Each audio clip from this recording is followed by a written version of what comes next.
There's no place to escape to. This is the last podcast. On the left. That's when the cannibalism started. What was that? All right, well, let's center ourselves. Are we recording, Marcus? Center. Strong. Center. Can we say it together so we're all together? Center. Nope. Kissel, you ruined that. We have to center ourselves. Okay. Oh, I almost shit. Ooh, I did almost shit. All right, I think we're centered then. Wow. Wow, oh my God. We can't do it. I'm fine. I can get through the podcast, but... Yikes. All right, welcome to the show, everyone. I am Ben Kissel. That's Marcus Parks.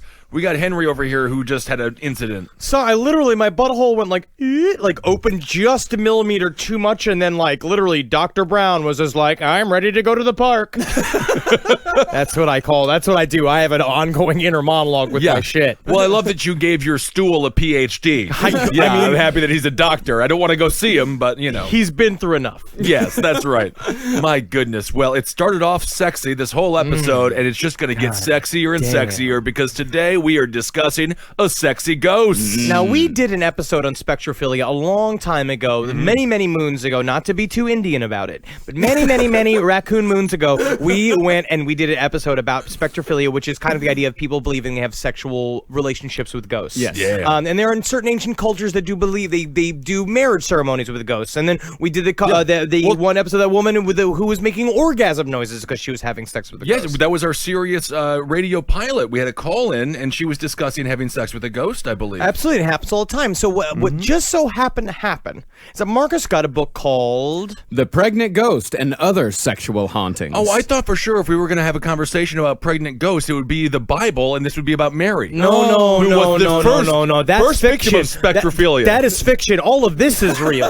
These are real stories. Oh, okay. Now, these are supposedly real stories of sexual encounters that people have had with ghosts, and a lot of it is pretty erotic. Well, it's not necessarily sexual encounters that people have had with ghosts. It's more encounters people have had with sexual ghosts. Sexual ghosts, perverted ghosts, rapey ghosts, disgusting ghosts. Disgusting. They are absolutely disgusting. I see somewhere between rapey and fun. Well, we're all trying to play. I do desperately want to meet a ghost, which I think we can all agree means I will never meet a ghost. But how sad. I want to meet scary ghost, and if I met sexy ghost, I'd be like, go get your brother who's scary. He's like, yeah, but I'm ready to dance on it. You have to just you gotta let it go. That you take the ghost that you get. Yeah. All right, it's like your hair color. Yeah, that's true. You're a child. I have back hair. I was born with back hair as a boy. You just take it. You take what you receive. Yeah, you are wearing full-on deli guy clothes today. I have a wife beater on because I have a shirt on that I cannot sweat through before the meeting I have after this podcast. We just sit down to record this show. I am very animated. I am gripped from the pelvis up. My body is just tight. Now, just remember, just think about this for a second. Okay, so this is really the first time I think we're really trying to be erotic. So I want you to then, the whole point of this show is, I'm hoping you're doing this, and if you're sitting with your lover, I hope you fucking oiled him or her up so deep. Sit with your lover. Get a lover. Buy a woman. Purchase a man. Ask a man. You don't have to ever purchase a man. Just go ask a man who's got nothing to do, and he'll show up in the house. He'll actually buy you things. Literally, he'll just show up in the house. He'll take care of things in the house. He'll put up light bulbs if you make him do. He'll glue down tile. That's what we're good for. So what I need you to do is, it's like, first of all, take a couple palmfuls of oil and just rub them all over your man's body so his hair gets all matted, and make a shamrock in his hair after you put all the oil in it. Get oil just on your breasts because you don't want to ruin the rest of your clothes. Yeah. Before we start, and just I hope that these tales get you rigid enough or sopping enough in order to just get on top of the person that you choose and also chooses you. Right. To make sweet ham envelopes with. Yeah, put on a little Marvin Gaye. If you do get pregnant during this sexual ceremony you're about to go on, you have to name it one of our names. One of our names. Even if it's a girl. Or Duncan, Trussell, Russell, Muscle, or Murdoch. Okay, well, Murdoch. Those are the only 5 names you can name that child. Ooh, and I just made them up. Actually, Murdoch isn't a bad name at all. No, it's terrible. Yeah, I like Murdoch. Yeah, I like Murdoch too. Okay, let's go on. Murdoch Parks. Murdoch Kissel. This sounds like a guy with ripped off sleeves always, even if he wore a shirt that morning with sleeves. No, well, Henry, Murdoch. What did you do? You're pooping in the planter again. I didn't mean to kill. I just wanted to hug her. Murdoch's a great kid. Love Murdoch. So in the year of our Lord, 1969. Yeah! Patty Morgan moved into a 2-story fixer-upper in Wellington, New Zealand. The house, however, was not without its charm, as there was still an outhouse in the backyard that Patty decided to turn into a garden shed to go along with the garden she was planning to plant. Hence the name of this story, Patty's Backyard. I remember seeing this old New Zealand stag film, Patty's Backyard. Oh, yeah, one of my favorites. But soon after Patty converted the outhouse into a shed, she was awoken one night by a rummaging in her backyard. Thinking the local dogs were pilfering her garbage, Patty opened the window and yelled out, hoping to scare the dogs away. But what she saw was not a pack of dogs, but rather a filthy old man with his pants around his ankles. And when Patty yelled out, the old man hiked up his trousers and scurried away. Sorry there. I was just leaving a bit of fertilizer for the plants there. See, righty-tighty, rippity-doo. I'll see you a bit later. Why did you run away? I was liking that. Sad old woman. So over the coming weeks, the old man returned night after night, albeit better behaved this time. He relegated his behavior to just picking through Patty's trash each night, and Patty, soft-hearted woman that she was, felt a little bad for the old man and just kind of left him to his devices. This is a good technique. Show them at your worst, which is publicly masturbating, and then whenever you're not, you're doing great. Technically, he's doing something nice. He's rummaging through her trash. He's trying to put things together. He's trying to be nice. He's trying to clean things up. I agree. Question though is there not a term in New Zealand for sex called rummaging through her trash? Yeah, I think that's actually a medical term. Yeah, he really rummaged my trash last night. I can't sit on a stool no more. How am I going to go to the drinking competition? Right, it's tough.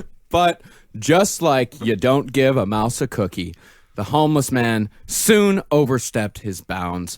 Before long, the old man started sleeping in Patty's backyard each night, and as is the natural conclusion when an old man starts sleeping in your backyard, Patty looked out her window one night to find the old man vigorously masturbating. Now, I've never read Give a Mouse a Cookie. No, I never want to read that. Does it end with the mouse jerking off all over the cat? No, it ends with everyone learning an important lesson. And so if you give a mouse a cookie, he's going to ask for a glass of milk. I love giving mice cookies. I was feeding a mouse in my apartment for months. Yeah, Again, this does sound like a secret code to get into like a gay nightclub.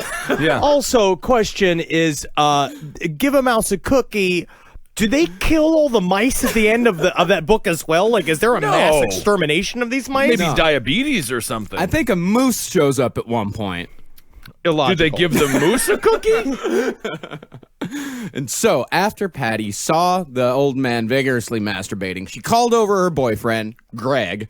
But by the time Greg arrived, the old man was nowhere to be seen. And Patty, finally deciding that enough was enough, she built a 6-foot-tall fence the very next day and padlocked it from the inside. And the way to make it old man proof is if you cover with hard candies. And then when you build, he'll just take the hard candies instead of climbing the fence. That's a good idea. But lo and behold, the old man returned the next night, now fully aware of Patty's presence, as he stared at the house with a silly grin on his face, masturbating just as, if not more vigorously than before. Oh, you saw the look on that house's face. It wanted it. Greg, once again, was called over, and once again, the old man disappeared without a trace. Babe, you keep waking me up to fucking check this out, and I'll always do that. You know I like to do it. You know, I'm ready to fucking hammer an old man. I've been ready. You heard me. You know that's my dream. You know it's on my bucket list. But, is this just something you want? No, Greg. No, Greg. Do you want me to? I mean, listen, I'm trying to be open to your desires. We got that kickstand dildo the other day. We got the sex trampoline.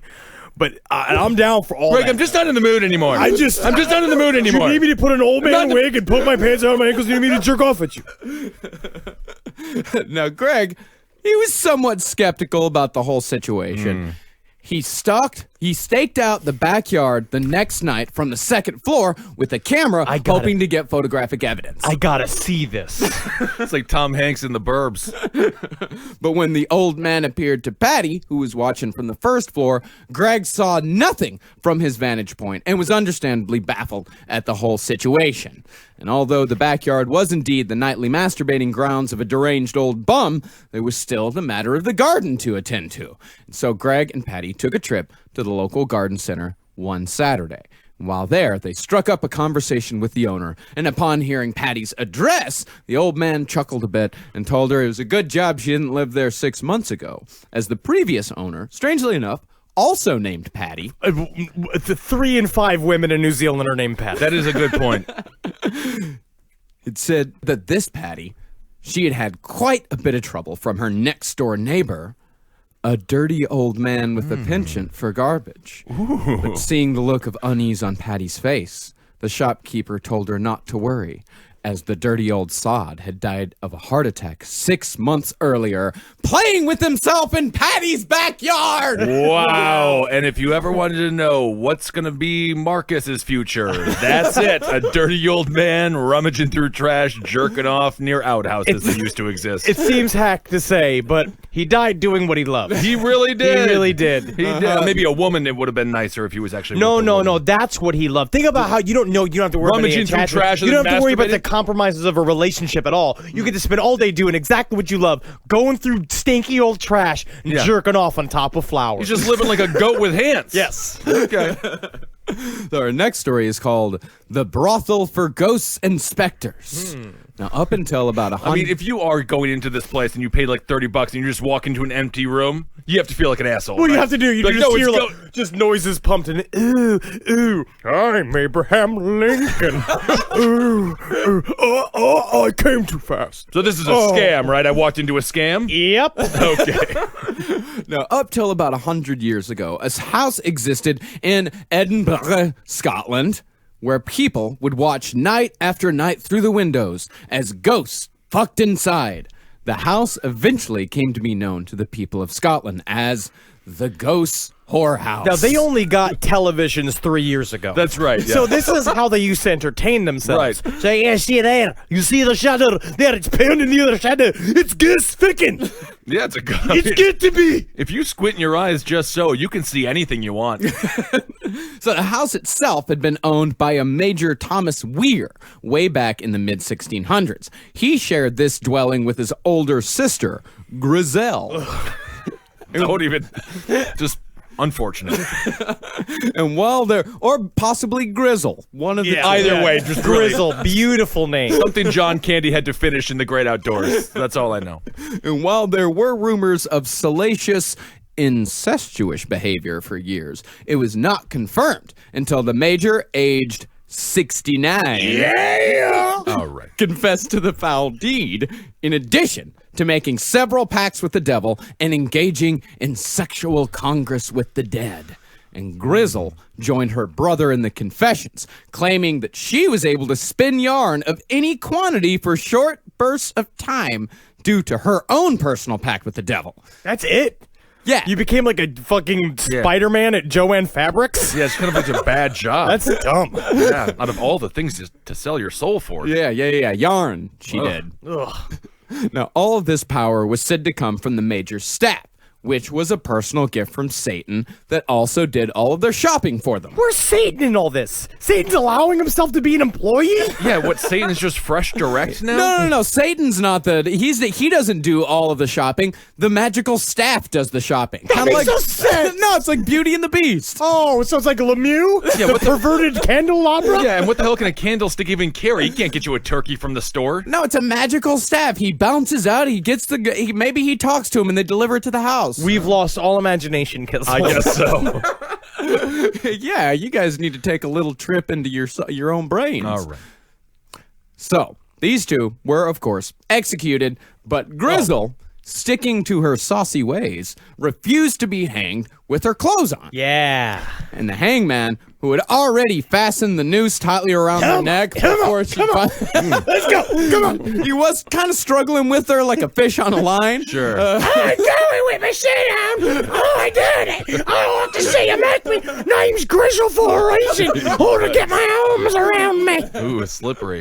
But eventually, Oh, the hangman just got sick of struggling with her and just kicked her off the ladder where she was standing without allowing her the common courtesy of last words. Her last words, essentially, she had written them down in the diary before, and it said, I'm going to meet God, I'm going to fart on a bucket in front of her. And although the exact location is lost to the ages, it is said that for decades, even centuries after, the captain's house was fuck central for all the ghosts and specters of Scotland until it was finally demolished at the request of the authorities. Oh my goodness. Well, that's a great story. Too bad. I mean, that's the closest thing they have to a Studio 54. Kind of a fun little place. It there. was kind of a Studio 54 Yeah. for ghosts. I guess there was probably just a bunch of homeless people jerking off in there, and then the authorities tore it down. Yes. Yeah. But think about it, how how raucous those halls would have been with music and mirth. Oh, for yeah, just wonderful. a second, just the old man from the Patty's backyard. He's in there jerking off. The talking mirror who's like, "You all look great to me." yeah, Abraham Lincoln, who's prematurely coming everywhere. Why not? Yeah. Yeah, just every time he sees a manservant, homosexual. Possible.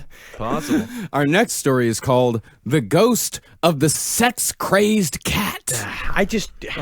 This is putting a lot on the cat. Yeah, I know. I mean, Well, wait till you hear about this cat. This one fucking horny cat. all right. I mean, Cats aren't horny for us, though, but we'll talk about this. yeah. Now, this story comes from Mr. Edward Maynall, a well-known 19th century collector of ghost stories who swore up and down again and again that this story had happened to a friend of his and not to him specifically. Sure. So anyway, one night Edward came home to find a mysterious cat waiting for him at the top of his staircase. I mean, it's already kind of like he's painting the cat as if it's wanting to fuck him. Right. He just saw a cat in the house. He's like, that cat's trying to fuck me. It's possible. It's been terrible in a pet shop. A turtle wants to fuck him. Well, the cat, appearing to be just friendly at first, soon began mating with Edward's shoes and tried over and over again to climb up Edward's legs towards his genitals. Again, if you have a cat right now, to do a bit of a callback, if you have a cat right now, no matter what it does, no matter how it presents itself, no matter what it looks like it's saying to you with its body language, never fuck a cat. Never. Do not fuck the cat. No, there was a kid in my hometown, Roger. He was special needs. He used to have sex with all the cats and throw them in the park. No, I thought he'd throw him in the river. Well, he threw him in Iverson Park. Yeah, Iverson River. It's the same. It's It all takes the a same. village. Takes a village. Yeah. I'm glad he'll be voting this year. Yeah, I think that he will be. So Edward, swatting the cat away and shaking it free, escaped to his room and shut out the cat with great difficulty. The cat tried following him inside, but eventually he managed to keep the damn thing outside. This cat's crave dick. Oh, yeah. But the next day, the cat was waiting for Edward at the top of the stairs, once again, humping, rubbing, and attempting to climb Ed's leg up to his genitals. I don't care if you're sitting with a full erect penis alone in your room because you've been masturbating porn. That cat comes and literally tries to put his butthole on top of your penis. Yeah, you got to remove it. Do not fuck the cat. Well, you It can't. never actually wants it. It doesn't want it. It'll kill the cat. It's gonna fucking, you're gonna de-organ the cat. You're gonna fucking pull its Yeah. intestines out with your cock, all right? So don't fuck the cat. Explain that to the doctor. I mean, you'll go to jail. So on the third day, Ed, no doubt girding himself for another unpleasant encounter, found no cat waiting for him. Thinking his sexy cat troubles were over, Ed went to sleep easy. But the troubles were only beginning, as Ed awoke in the middle of the night to find the left side of his body covered in blood, with the cat who had punctured Ed's neck with its sharp teeth sitting on the bed staring at him. And Ed swatted the cat to the floor, and the cat, apparently satisfied with a job well done, vanished into the night forever, spitting curses and blasphemies towards Ed as he departed. That is sexual harassment. I mean, if you're the cat, you're just constantly getting sexually assaulted by this man. I mean, you got to kill your perpetrator. Why are you blaming? You're blaming the victim. Yeah. The You're victim blaming. You're both victim blaming here. I'm not victim blaming. I'm pro cat. Cat doesn't understand what sex is with a man. It doesn't understand what a man can do in sex. No, this is a cat that can spit curses and blasphemies. The cat knows. If a cat can say fuck God, a cat can fuck a man. Well, he spoke in cat. I like to come and I like to tease. Like a ball of yarn, I make it go up. Oh, let the penis go down. I'm always a tease. I never get it up. That is why my name is Katy Perry. I'm Katy Perry the cat? Perry. You're Katy Always Perry. teasing, never showing. All I want is... Marcus just bashed his head in the back of the fucking bookcase. You're kind of a firework. You're a firework. So our next story is called The Marquis and the Radiant Boy. Yay. So happy when this isn't going to go downhill quickly. Now, radiant boys are apparently not an uncommon occurrence in the world of phantoms and specters. Originally named Kindermodrin by the Germans, radiant boys are said to be the ghosts of children under 12 who were murdered by their mothers. Oh, I thought Radiant Boys were altar voices served to the Vatican underneath a blacklight. Oh, yes. Now, this Radiant Boy sighting occurred in the late 1700s, witnessed by a one Captain Stewart, later the second Marquis of Londonderry. Who gives a shit? No, second Marquis, it's a very big deal. It's a very big deal. They're all fake. This is the one thing we're going to have problems with in Europe. I don't believe in titles. I don't believe in Archduke. Who gives a shit? You don't believe in titles? I don't believe in they them. do that anymore. There's an Archduke. There is an Archduke. He's a fan of the show. And they act like they're important. The prince and all them, they act like they're important. He's literally a prince. Important. They're inbred. These royalty, if I see a bit of royalty, I'm pantsing them. I show the emperor has no clothes on. When you're in there getting Iron Maiden, I'm not going to go save you from the dungeon hell that you put yourself in. You weren't going to anyway. No, I'm busy being king. I'm marrying queen. But I do refuse to believe in any sort of antiquitous fucking monarchy. So try to hold me in your prisons, London. Ha ha! So the captain, out on a hunting trip in Ireland, was forced one dark and stormy night to take refuge in a local stately manor. But unfortunately for the captain, quite a few other travelers had come upon the same idea, and all of the rooms had been filled but one, which, strangely enough, was completely free of any furniture whatsoever. Now the captain, not a particularly fussy man, to his credit, took the room and slept on a pile of blankets on the floor. But in the middle of the night, he was awoken by the radiant figure of a beautiful naked boy who gave him a solemn look before fading into darkness. Sorry, you can't fuck me. I mean, it's more of a ghost than a boy. I just hate the term beautiful. I don't know why naked boy. Marcus said it. I mean, Is that in the book? That actually is in the book, yeah.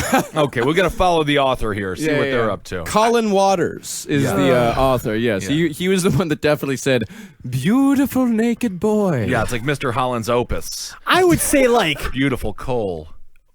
stout naked boy. Yeah. He was like, that's what I would call myself looking into the mirror. Definitely not attracted to naked boy. Just naked boy. That's fine. Wish he had clothes on, naked boy. wish that boy had. I just wish that boy had clothes on. Yep, I'm just going to say it. Now, the next morning, the captain, sure that some sort of bizarre prank had been pulled on him. You know, and this is I'm going to say this again to anybody in the audience who has a boy that they can use in a prank. Right. Never do it. No. But you It's could never do a funny this. prank. Just show up. Can you imagine the prank? could do If it I being- thought it was a prank. Dude, we go to Atlanta on this weekend. We're going to Atlanta. Coming to the early. You should check it Yes. out. It's going to be a really good show. Come on down. You go to the hotel that you're going to stay in, right? Right. I show up with a naked boy, and I just put it in the bedroom, taking a bunch of pictures of you guys asleep Yeah. with a naked boy in there. I'm like, you guys got punked. Right.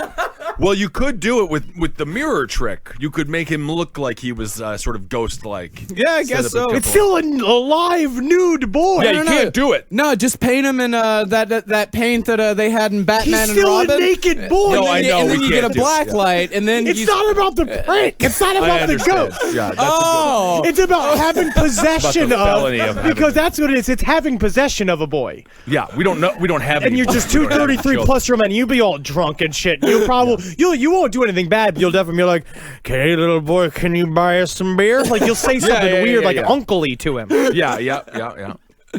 So the captain, he was a bit perturbed. He did not appreciate the beautiful naked boy.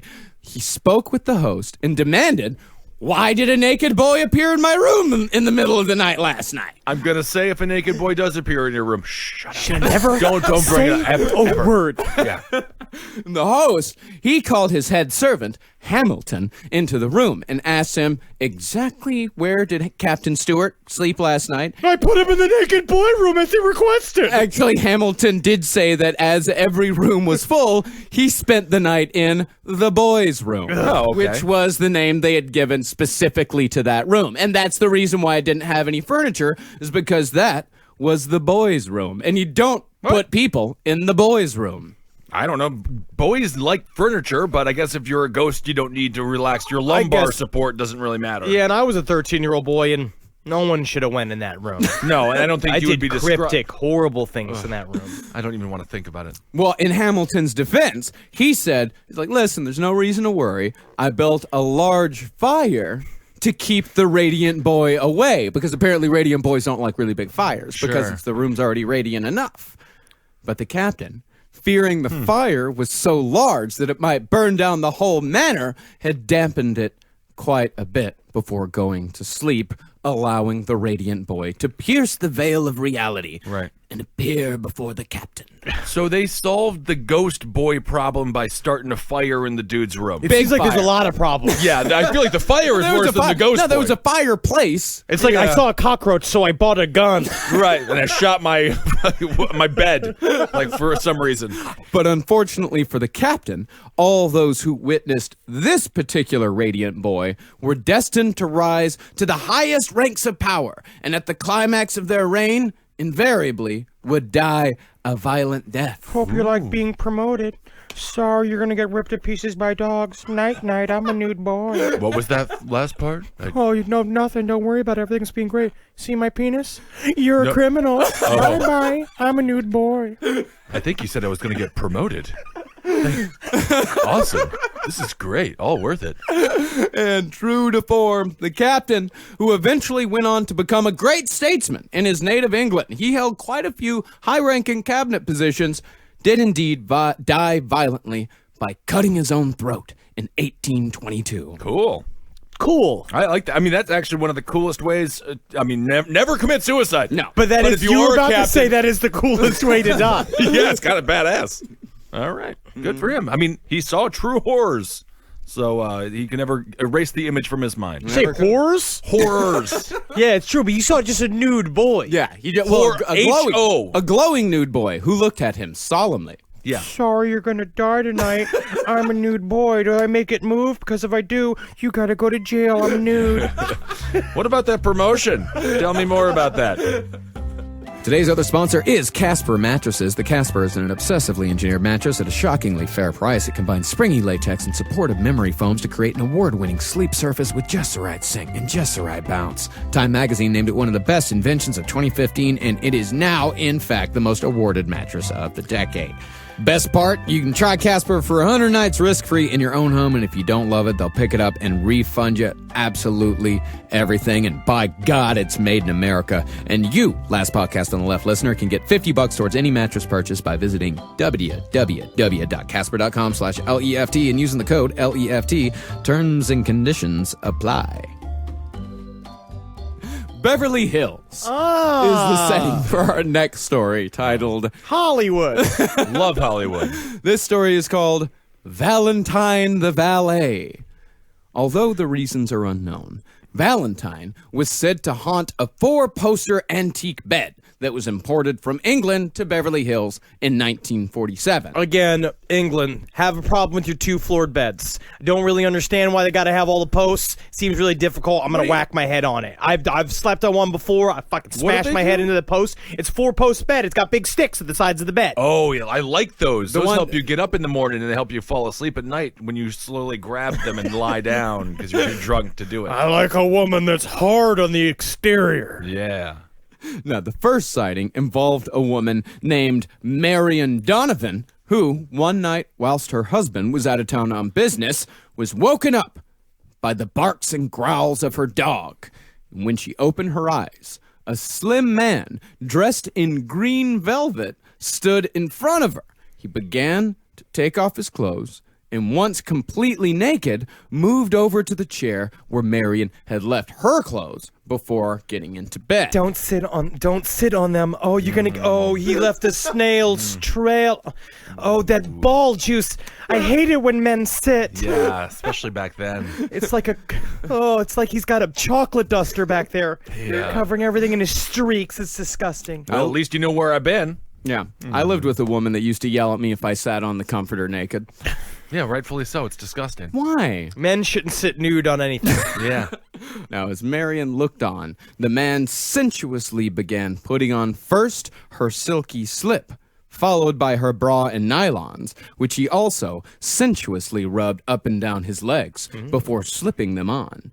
The man then examined himself in the mirror, nodded in approval, Likey. and began to joyously parade himself around the room as if he had not a care in the world, indeed dancing as if no one was watching. This is exactly what Oscar De La Hoya did. Do you remember that? Yeah, I remember that. That's right. Yeah, I forgot all about that. Maybe he's a ghost. That's why you can never punch him in the ring. And after a suitable amount of parading, the man took off Marion's clothes and put his own back on, adding a large feathered hat to his ensemble, marking him as an 18th century valet. He then walked toward the bed, disrobed once again, and started to get into the bed with Marion. But Marion, now understandably pretty freaked out. Now she's freaked out. Right. Well, she was frozen in fear up to this point. She jumped up and turned on the lights, only to find the bed was now empty. But the evidence remained, as the clothes that had once been neatly folded on a nearby chair now lay in a pile on the floor in the exact same spot where she had witnessed the valet undress. And although she was shaken, Marion was intrigued by the experience. And when the next night came and Valentine the valet reappeared, Marion let the scene play out to its conclusion.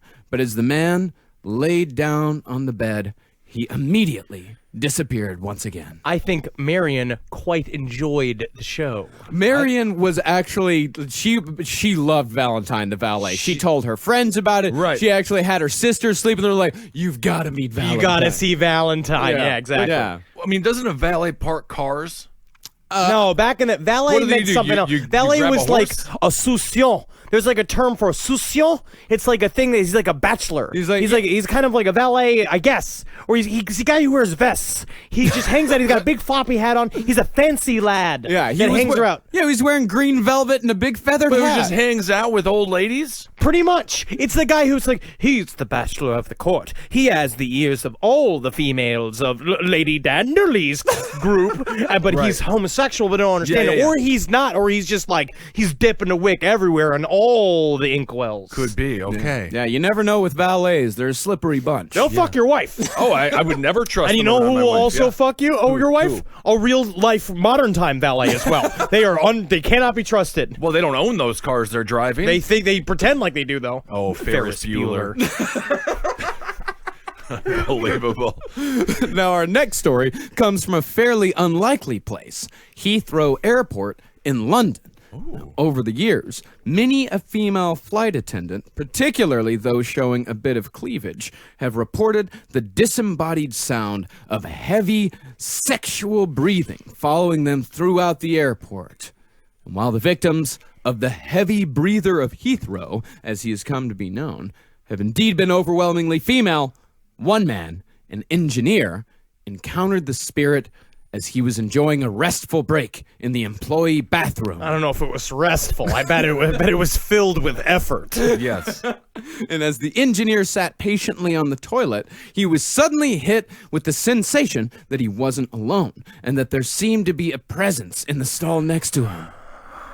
For the next 5 minutes, the engineer listened as the breathing became louder and heavier until he finally fled from the scene in terror. Hey, were you shitting?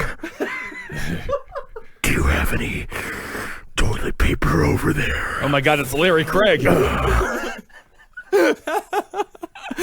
Are you a senator, sir? That's a deep cut. I like that. Good, Larry Craig joke. Yeah, thank you. And although the engineer maintained that he was not a victim of the heavy breather of Heathrow, he nevertheless refused to enter even the building containing the haunted toilet in question ever again. And that is not like the heavy breathers of Cleveland, which is most of the population of Cleveland. That's a because lot of the weight problem. The weight, yeah. I don't think this guy's a victim of anything. You don't think so? He's just, there's a guy in the stall next to him heavily breathing because he was trying to get out a massive size turd. But there's a lot of big fat people in England too, because they view that as being rich. Isn't that true? They believe that being fat means you're wealthy and you're important, right? Yeah, absolutely. I don't know if it's changed over I think it's time. changed a little bit. I've seen paintings of men in England that are very important. They're always big and fat, and so there's just a big man just being like, Got to get my trousers over my knickers, but there's so many ropes and nylons. yeah, I and mean, he was just a fucking lowly subway worker, so he couldn't understand that's how aristocrats breathe. the British wear scarecrow clothes. You know, Is that that's- true? Yeah, full of ropes and random twig. It just seems lots of girders and hoists. Yes, I mean the strangest thing was they would let their women get so big and they would be so proud of them, and then they would tighten them up. No, the women are lithe. The women are lithe and sweet. It's the men that look like tea kettles. Yeah, I don't like. We should fight a war and separate from them. Yeah. Don't like them. No. Taxation without representation. That's all I remember from history. That's all you got to say, I think. Now, one of our most puzzling tales today comes from the marshes of southern England, that of the Mooner of Romney Marsh. We're having a lot of tales from England. Yeah. And European tales that are sexual in nature. A lot of sexual hauntings going on over in England, Ireland, and Scotland. I cannot feel wait like- to get there in July. Well, we do. we're going to be there in October. Oh, October. Yeah, and if you guys want to get tickets, go to gigsandtours.com and search Last Podcast on the left. We actually just opened up 10 more tickets for Manchester. We sold it out, but we opened up 10 more tickets, so get those now. We also opened up 10 more tickets on our first London show, but sales are now available for our second London show and our first Glasgow, Scotland show. Great plug. Now, what we are, but I think there's a very interesting there's a very interesting difference between the way we view ghosts and the way the Europeans view ghosts. I think it's because they have much more they're much more in touch with history. Yeah. Their stuff is much more older. polite. But it seems like they have much more saucy experience with what is technically entities from the other side. I'm not even going to say ghosts anymore. I'm actually taking ghosts out of my lexicon. Okay. Because now it's all just entities that we have yet to understand. I'm happy this is where you're drawing a political correctness line. I will draw a line in the sand. No, I don't- Don't call them ghosts. I just think they're a part. They're another intelligence, right? That we meet in some way or another. So we're in the difference between the dimensions. We're meeting a lot of things that jerk off at us. Yeah. But the thing is that in Americans, we take it more seriously. Yeah. No, I think what happens in America, the Brits, the people in the UK, they're kind to their ghosts. They light fires for the beautiful naked ghost boy. In America, we're like, hey, ghost, you want to fight me and my fat New Jersey friends? Come on out, ghost. We're very mean to we our don't know ghosts. how to talk to the ghosts. Exactly, and it comes from a Celtic tradition as well, where they used to live in dirt huts and circle huts, and when their ancestors die, when the grandparents used to die, they used to bury them in the living room, and they used to just eat food on top of Grandpa all the time, like my grandmother did morbidly with my grandfather having him in the fucking shoebox on the chair next to her. But that's just because she was mentally ill. But they were just more in touch with their history. Okay, Yeah. well, let's find the middle ground there. Yeah. And speaking of intelligences, let's go for the Mooner of Romney Marsh.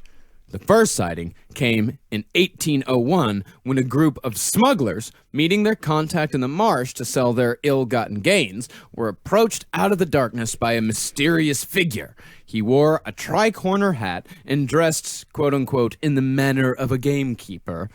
which the smugglers thought odd, but nevertheless, they followed him into the marsh, thinking he was most likely their contact. Hey there, boys, right this way. Follow me here into the marsh, right this way. Come with me. Come here, boys, right this way. But when the man stopped short, the smugglers shone their light on him to get a good look, which is when the man in the tri-corner hat pulled down his pants to his ankles and bent over in the direction of the smugglers before he disappeared. Hence, the Mooner of Romney Right Marsh. this way, right this way. Down go the pants and right this way. Can you see my rump right here? Can you see it's my rump right here? Oh my God! It's a butt! It's a butt! I got you right, gentlemen. And now I go back to hell. I saw the hole, Tommy. I saw the hole. That's all he did. He was trapped on the planet Earth. So he could go Right this way. Come right over here. It's right over here. Now look at my butt. Bye-bye. That's a hell of an afterlife. his whole afterlife is the movie Porky. It's very fun. Yeah, it's a good afterlife. Living in an 80s comedy there. No, the specter wasn't sighted, or at least not reported, for another 7 years, when the Mooner came back with a vengeance. And each time, travelers would report a man in a tri-corner hat, dressed in the manner of a gamekeeper, pull down his pants and bend over in the direction of the witness before vanishing into thin air. Hello, are you on vacation? Look over here. There's a tourist destination right over here. Look over here. No. Don't turn your eyes. Look right over here. It's my butt. And now I go. Disgusting. And the Mooner's reign, which was relatively short for a haunting, only 33 years, a period of time that one might say is roughly equal to the lifespan of an adult male. But after dozens of sightings, the Mooner vanished in 1834, never to be seen again. You know who else died at 33? Jesus Christ. Wow. Man, if only he was real. What I imagine, I can just imagine the ghost hunter that wants to find the Mooner, and he says, "I tell you, I'll get that ghost. I'll stop him. Right this way. Right this way. Check it out in here. It's my butt. I'm just gonna put it in." And then he just starts fucking that ghost. Right. And then the ghost is just like, no. This is meant to be innocent. Yeah, and that's how you kill the ghost. Now let's go back to Glasgow for our next story over in Scotland.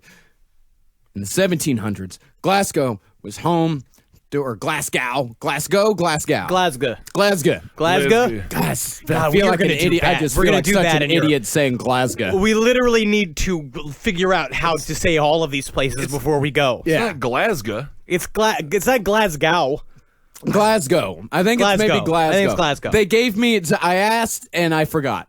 So in the 1700s, Glasgow was home to a group of sexual perverts known as the Hell Club, not to be confused with England's Hellfire Club. Well, it's definitely a hairier, louder, screamier version than the Hellfire Club and took place in bogs. Oh, not bad. Every evening, the Hell Club would meet for an unbridled orgy of passion, debauchery, and blasphemy. Everybody's got leg hair. Not a pant was worn. So many skirts, the men and the women. And it wasn't pansexual. It was another type of just deeply forest sexual. Ooh. And in fact, the leader, a man known only as Archibald, was known by a catchphrase he loved to shout mid-orgy, "I want to fucking hell!" What is that? I want to fucking hell! I'm not getting you. I want to fucking hell. You want to hell? I want to fucking hell. You want to have sex in hell? Fucking hell. Oh, I It's see. Scottish. I get it. It's Scott. That's good. Yeah, all right. Yeah. But while one might think that this is a weird and annoying thing to do, it made him among the most popular fuck toys in all of Glasgow. Because the sexiest man in Glasgow is the man who is loudest. Oh, I agree with that. Anyway, while the day-to-day orgies were indeed debaucherous, they didn't get truly depraved until the annual celebration of Saturnalia, a holiday that you may know better as Christmas, making this unofficially the annual Christmas orgy. Or at the Zabrowski house, where the Christmas orgy, the lube is made by guilt. Ooh, I like that. I want to go to your house for Christmas. And following one particularly savage Christmas orgy, Archie, he of fucking hell fame, failed to show up to the day after orgy at the Hell Club. Oh, isn't that sad? I can't come without that man screaming next to me and my wife. Something's missing. He instead sent a handwritten note resigning from his post, giving no explanation for his sudden change of heart. But when that explanation came, Archie had quite a story to tell. While riding home on his horse after the Christmas orgy, Archie, no doubt exhausted. Because they are not in good shape as a people. Unless they're doing even the caber toss. When they're tossing the big, it's like, none of them are in shape. They're just drinking beer and lifting heavy things. They're strong, but they have no stamina. They're living great lives. Archie was approached by a ghostly apparition dressed in black. The apparition told Archibald that since he had so many times, very loudly expressed his desire to, quote unquote, fucking hell, it was about time that desire was fulfilled. Oh. And at that moment, Archie was thrown from his coach to the ground, where he immediately lost consciousness. Archie's spirit left his body completely, and the apparition beckoned him to follow. When Archie asked where they were going, the apparition curtly said, "Sir Hell!" But when the pair finally arrived, Archie was surprised to see no fire, and he smelled no brimstone.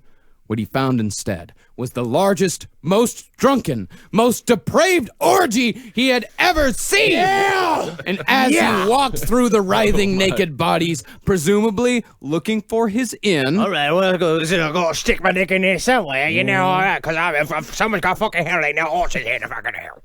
But as he was looking through it, Archie recognized a deceased friend of his from the Hell Club. Uh-oh. But the woman, named Mrs. D, while she was fucking, she was doing so joylessly with a man who looked to Archie as if he was pushing 80. He was having the time of his life. And he was having a good time. Well, yeah, she picked the wrong guy. But I don't think that she picked the wrong guy. I think the wrong guy picked her. Oh, no.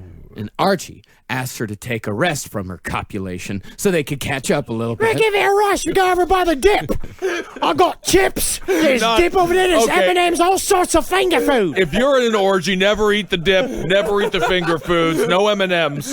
They've got a whole soup tureen. You know Would what? serve the soup with your hands? For some reason, the soup is getting fuller and fuller in the bowl. I have no idea what's filling it up. I don't know, man. I'm at an orgy. I can throw some ranch on some titties. I don't think so. Okay. Come on, why not? It's already going to It's smell like disgusting. ranch in there. Yeah. You guys need to live a little. All right. So Archie asked her, listen, take a rest for just a second. But Mrs. D cried, Rest. Rest. But there's no rest in hell. and Archie, suddenly aware that he was indeed in hell, looked around to see the very young in the thrall of the very old. Oh, fuck. Men and women having sex with animals, and animals having sex with men and women, and hardcore acts of BDSM that nobody seemed to enjoy. This is not what I meant when I said I want fucking hell. I thought it was fun. It was fun to everybody. I got positive validation for screaming I fucking hell. It made everybody fuck harder. And the toy house killer was there. The toy box killer was there. And BTK was there. And the apparition turned to Archie and said, Now is your chance. Pick your pleasure and fuck in hell. and Archie, now seriously rethinking his catchphrase, begged the apparition to take him back. You guys turned it. You guys did the stupid thing with the devil always does, where it's like, I got the thing I asked for. Yeah, thank you very much. Fucking ironically. Oh, this is fun. Oh, am I supposed to fucking learn that this is an O. Henry story? I mean, I think if you really wanted to screw over the devil, start having sex with that old guy. You just go like, all right, let's get it. Pat. It's just like, I can learn like anything. Why not? But after Archie begged the apparition to take him back, the apparition replied, Very well. But carry on your reveling, and you shall return within a year and a day. and with that, Archie awoke, climbed back in his coach, rode home, and wrote his letter of resignation immediately. I'm surprised it was so formal. Yeah, it's like a Christmas carol written by a sexual pervert. But after telling his story to the Hell Club, who understandably made fun of him, Archie gave in to peer pressure and rejoined the fuckfest that very night. He never meant to quit. Never. However, while Archie was as virile as ever, many noticed that he never used his catchphrase ever again. And a year and a day later, on the night of the following Christmas orgy, Archie, a little nervous about the curse, got blast-ass wasted and tried to ride his horse home. And that's how you always make sure that a curse of your death will not happen. Oh, It's yeah. definitely drink and drive. Absolutely. Drinking horse. And he fell once again. But this time, the spirit did not return to his body, and Archie, presumably, is still to this day fucking in hell. That's why I always say, I want to have sex at Applebee's. And then I'll But show you up can at make an that Applebee's. happen. Oh, I can. You yeah. can. You can definitely get a hand job in anywhere in the Rust Belt. Oh, You yeah. can get a hand job at an Applebee's. Yeah, you could do that before nightfall. Oh, is that right? Yeah. Wonton tacos. Very tasty. Our second to last story today comes from Newcastle upon Tynes Quayside. What? They got funny names for things that are normal here. I just wrote that down. I don't know what that I don't know means. what Tynes Quayside means. I'm assuming the Tyne is a river. It's probably got a 7-Eleven on it now if I know England. 7-Eleven, they have a 96-ounce soda now. Ooh, thank God. I've always wanted a drink that I could also bathe in. I know. Now, back in the 1600s, this was the site of a notorious press gang in which young men would be forced to enlist as crews on ships against their will. Also called being shanghaied. Yeah, also. And one night, a local boy barrel maker named Henry Hardwick, who was being pressed into service, fought back as he and 20 other boys were being led to their fates on the high seas. But the press gang was not in the mood for Henry's hijinks that night. They took the boy, nailed him to the door of his former place of employ, stripped him naked, and beat him half to death. And as if this wasn't enough to make a proper example, the gang then gouged out his eyes with a knife and castrated him. And so, for centuries since, the apparition of the naked, castrated, eyeless boy will appear on moonless nights when the atmosphere and weather match those of the terrible night he died. Also, the first ever jack-o'-lantern. Yeah, kind of excited. I mean, if you're this guy, you're like, you can choose one or the other. Leave my eyes or leave my balls. You can't take Choose. both. Choose. Would you choose? Would you choose, please? But, I tell you God. what, still gets Woody Allen hard as a rock. Oh, yeah, great director, though. Great director. Annie Hall? He directed 4 good films. That's out right. of 79. That's right. And then you would have sex with all the women he cast because he almost didn't care about their acting. Almost. Yeah. Weird, though, that a director wouldn't care about acting and only about getting laid. Finally, we come to a tale told to us by a German named Karl Brucher. Oh. The name of this tale? The Urinating Goblin. That's my wrestling name. Yeah, that is a great. What's your finisher? I just pee all over the guy. Pee all over. The problem is just having to pee throughout the whole wrestling match. That's what's hard, is having to concentrate. And hopefully I don't get squeezed too hard at a bear hug. Oh, absolutely. Well, yeah. I mean, if he squeezes it out of you, pointed away, you lose. His finishing move is coming a little early, Ted. He reversed his finishing move. He's peed all over the crowd. Oh, now it's sort of more of a golden sprinkler. Strange. No, I finally came up with a good wrestling name for myself. Dr. Gasoline. What's wrong with that? There's nothing. We're moving on. It's just weird. The worst name I've ever heard. So one day in 1932, while on vacation in Ireland with his wife, Mr. Brucker decided to tour some of Ireland's famous round towers. I am a German, and so my idea of a vacation is to go do the dumbest, most boring thing possible because of history. So it sounds very fun to me.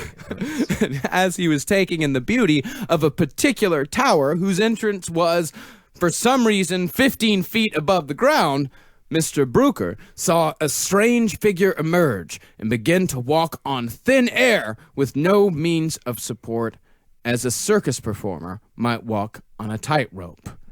Mr. Brooker moved closer to the castle to get a closer look, but as he moved forward, he heard someone walking behind him, giggling. And when Mr. Brooker turned around, he was faced with the tiny figure of a 3-foot-tall man, naked except for a brown floppy hat.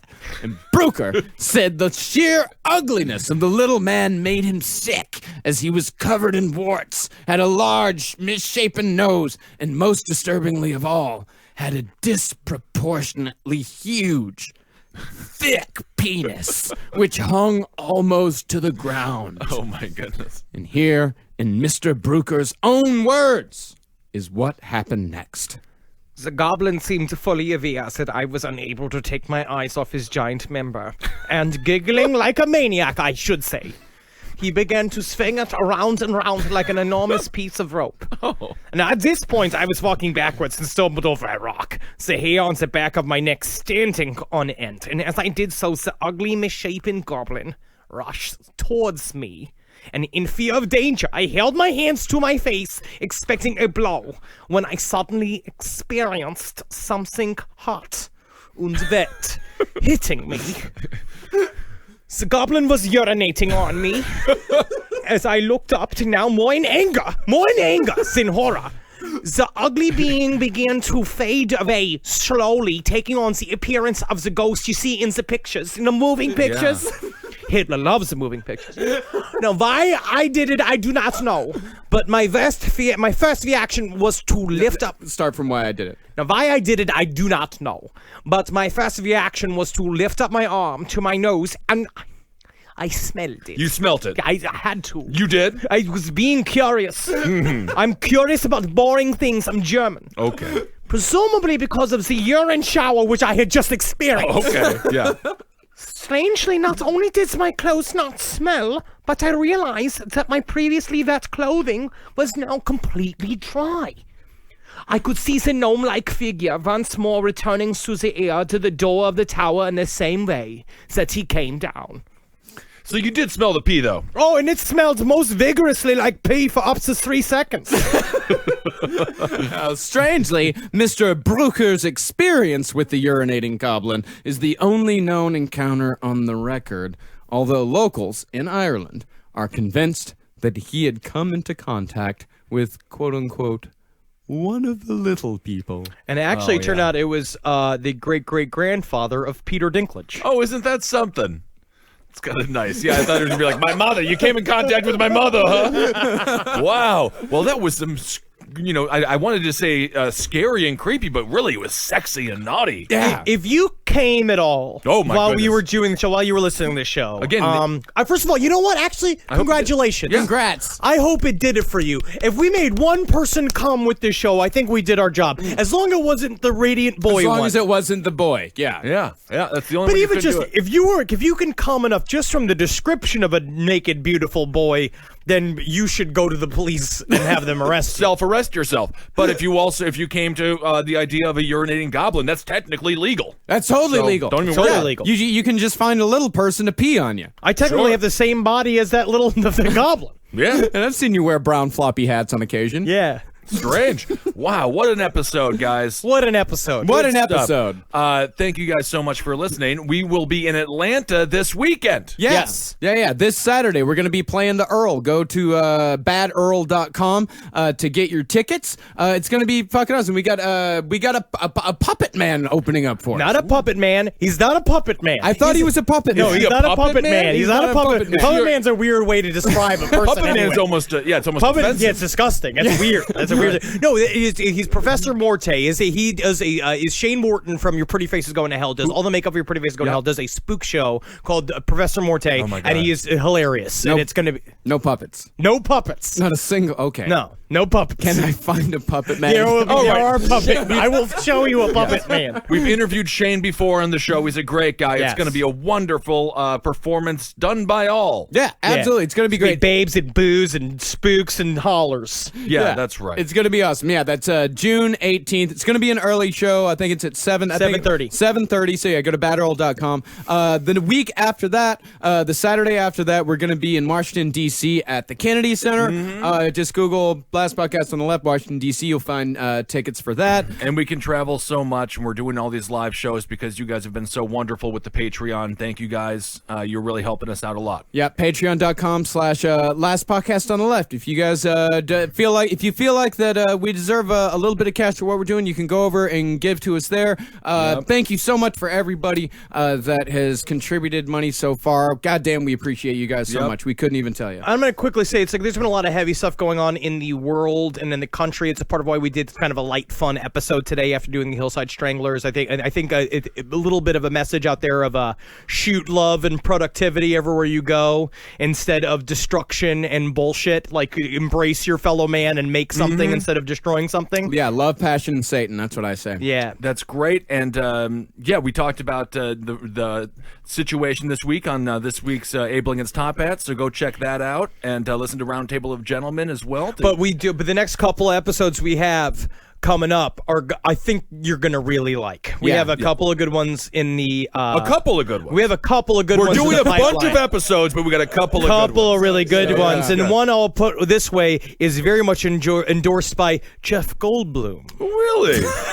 Next week's episode. Matt, I love Jeff Goldblum. I actually just rewatched The Fly. It's creepier and creepier when he picks his nails off. Oh my god! Also, I love it. check out the trailer for 31. It looks fucking awesome. Yeah. Green Room was also incredible. I finally saw it. I can't wait to see the Neon Demon. Yeah, Green Room is by far my favorite movie of the year so absolutely. far. It's a cult classic. Also, Alex Jones was proliferating a David Icke's death hoax last night.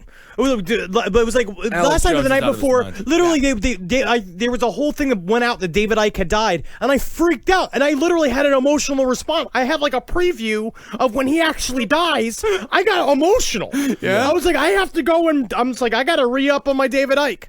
Yeah, re-up. I got to reach out to him. I got to talk to him once. Well, if anybody knows how to get in contact with David Icke, are you kidding me? I want to talk with him. We can get in contact with David. I can send him a message right now. We probably now. could just send him a Facebook message. He's a lonely maniac. I want to be his friend. Yeah, these guys that we think they're constantly busy. We think they're like doing always nothing. They're doing nothing. Remember when I sent that email to Stanton Friedman? We thought he wouldn't get back to us, and he sent me an email back within 7 minutes. Well, that's a fucking spoiler.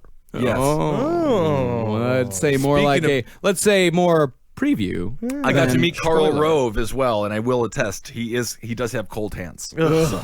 Jesus. All right. So Able to Stop at Roundtable, page 7, Section of the Human Activities, Lucky Bone Show, Lucky Bone Show, Mixcloud.com/Marcus Parks. And if you guys want a Last Podcast on the Left t-shirt, go to cavecomedyradio.com/merch. We're about to have a page on the Cave Comedy Radio site that's going to show all of our upcoming shows. It's going to have tickets to all the links. We're going to have that up very soon. It's going to make all that shit much easier for everybody. Your Pretty Faces Going to Hell is now season 2 is now on Hulu. So if you got Hulu, you could check it out. It's all on there.